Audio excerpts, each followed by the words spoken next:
It doesn't begin with a slam of a door. It doesn't begin with a shouting match that wakes the neighbors or a dramatic confrontation in the rain.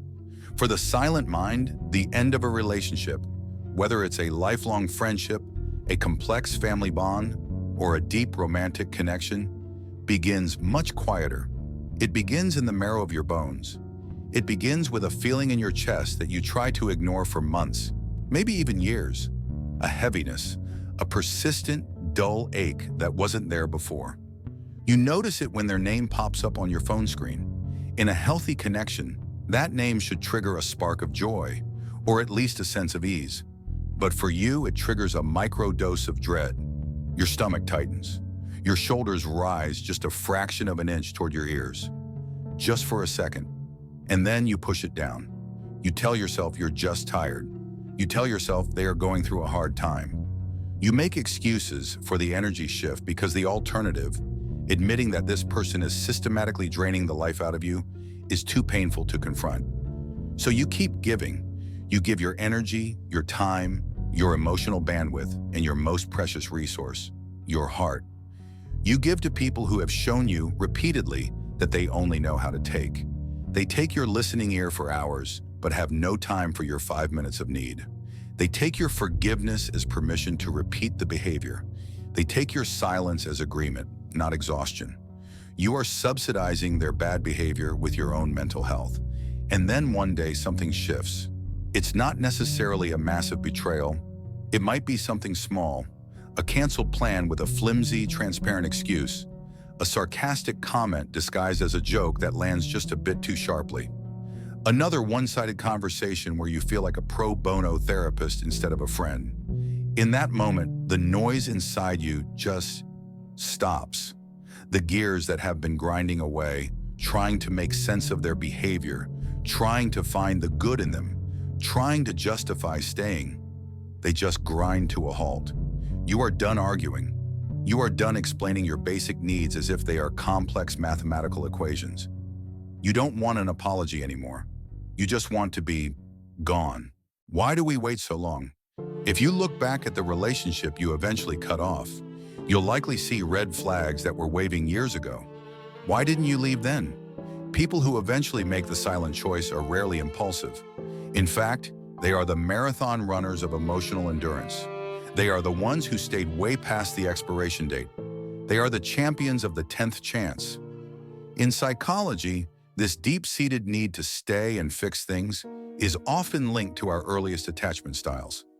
If you grew up in an environment where love felt conditional, where you had to earn attention by being helpful, high-achieving, or invisible, you likely developed a high tolerance for emotional pain.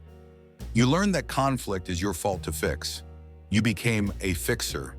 When you encountered toxic behavior as an adult, your subconscious mind didn't scream, "Run."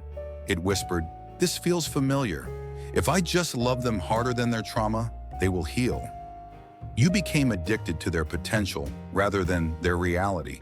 This is the gambler's fallacy of the heart. You've already invested so much, you feel like you can't walk away now because maybe the breakthrough is just one more "I'm sorry" away. But silence happens when the fixer finally gets tired, deeply, soul-wearily tired. You realize you are building a bridge to someone who isn't even standing on the other side of the canyon. They are comfortable watching you exhaust yourself building the entire structure alone. Let's look at what is actually happening inside your brain during this agonizing process. We often think of emotions as purely abstract, but they are deeply biological. As humans, we are hardwired for connection. For thousands of years, being cut off from the tribe didn't just mean being lonely, it meant death. Because of this, our brains perceive social rejection or the breaking of a significant bond not just as sadness, but as a physical threat to our very survival. When you are trapped in a toxic relationship, your brain's threat detection system, the amygdala, is constantly activated. You are living in a state of low-grade, chronic fight or flight. You are always hyper-vigilant, scanning their moods like a radar, trying to predict their reactions, and walking on eggshells to avoid triggering another outburst or a cold shoulder. This constant flood of stress hormones like cortisol and adrenaline is physically exhausting. It depletes your cognitive resources, making it harder to think clearly, harder to focus on your own life, and eventually harder to regulate your own emotions. You might find yourself caught in a fawn response, a lesser-known stress response where you try to appease the threat to stay safe. You become overly agreeable, you apologize for things you didn't even do, and you shrink yourself down to make them feel bigger. You hope that if you make yourself small enough, their toxicity will pass right over you. But the human brain can only sustain this state of high alert for so long. The silent choice is often triggered by what psychologists call compassion fatigue or emotional burnout. Your system simply runs out of the neurochemicals needed to care, to fight, or to appease. The numbness you feel right before you finally walk away isn't you being cold-hearted. It's a protective mechanism. Your brain has decided that the energy required to maintain this connection is now greater than the threat of severing it. It is shutting down the emotional supply line to preserve what little energy you have left for your own survival. And then you do it. You send that final text, or you block the number, or you simply stop responding. You expect to feel relief, but often that's not what hits first. What hits first is a silence so loud it feels deafening. And in that silence, a new insidious enemy emerges: the guilt. Societal conditioning runs incredibly deep.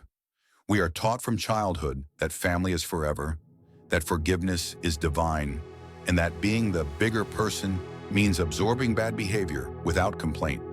When you cut someone off, you feel like you are violating the secret contract of humanity. You feel like the villain in your own story. This is the silent mind's greatest curse. We have immense empathy, and in the beginning of our healing, we turn that empathy against ourselves. We empathize with the person who hurt us more than we empathize with the wounded part of ourselves that finally needed protection. You wonder, was I too harsh? Did I overreact? You replay every fight looking for proof that you were the problem. But you must understand, guilt is often just the dying gasp of the people pleaser inside you. It is a symptom of your old conditioning clashing with your new boundaries. This guilt is a liar. It is trying to drag you back into a burning building because the fire feels more familiar than the cold, unknown air outside. Sit with the discomfort. Do not act on it. The phantom limb sensation will fade, but only if you stop trying to sew the poisoned limb back on. To move through the guilt, you must fundamentally reframe what you have done. Stop calling it cutting them off. That phrase sounds aggressive, like you took a sword and swung it at them. Instead, see it for what it truly is. You stepped back. Imagine you are standing next to a fire that is throwing dangerous sparks onto your clothes. You've spent months batting the sparks away, getting burned, and asking the fire to please stop popping. Finally, you realize the fire is just doing what fire does. It isn't going to change. So you take 10 steps back. You didn't attack the fire. You didn't put it out. You just moved yourself to a safe distance where its nature can no longer harm you. In this phase, you realize you aren't just cutting them off. You are cutting off the part of yourself that allowed them to hurt you for so long. You are deciding that your mental health is not a renewable resource that others can harvest without limit.